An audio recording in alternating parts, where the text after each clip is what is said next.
CNBC's out with its annual rankings for America's top states for business.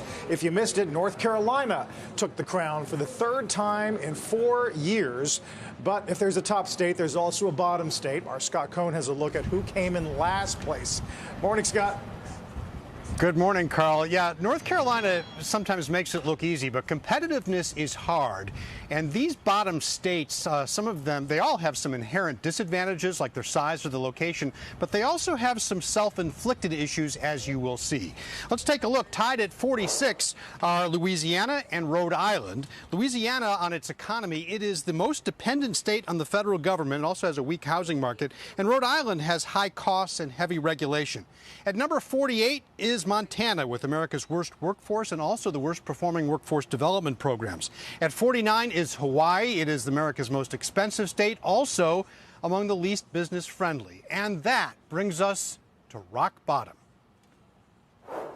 Alaska, the last frontier, finishes dead last in 2025. There's no way around it. This state's fortunes are tied to its greatest resource, oil, especially in places like the North Slope. When you look at the economic engine, by default, that happens to be oil and gas by about 98% of our operating budget. A similar story for the state, but the price of Alaska's North Slope oil is down, and state forecasters see it dropping even further. That hurts. When you're paying $16 a gallon for milk, we got to figure out how to make sure that you can afford to buy the milk so you can live here.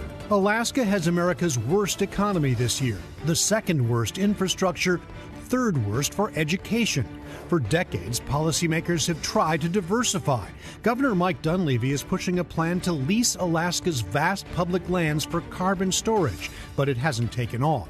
And more recently, a new push for an old idea, a natural gas pipeline to run alongside the Trans-Alaskan oil pipeline, opening new markets for a natural byproduct of Alaskan oil production. We have federal officials, cabinet officials, the President of the United States who want to partner with Alaska in terms of opportunity for our state.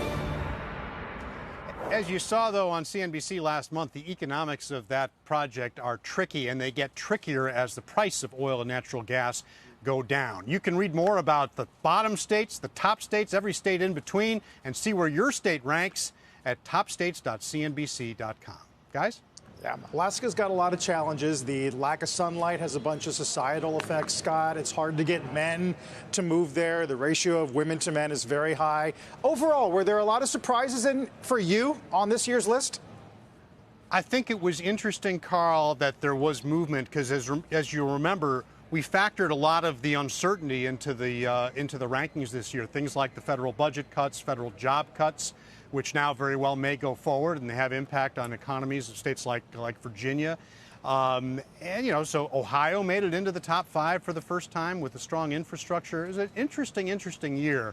Alaska always has a tough time of it in this study each year for the reasons you mentioned, the reasons we mentioned, and you can't get decent connectivity, decent broadband up there either. Yeah, so that's it takes a long time to get from place to place.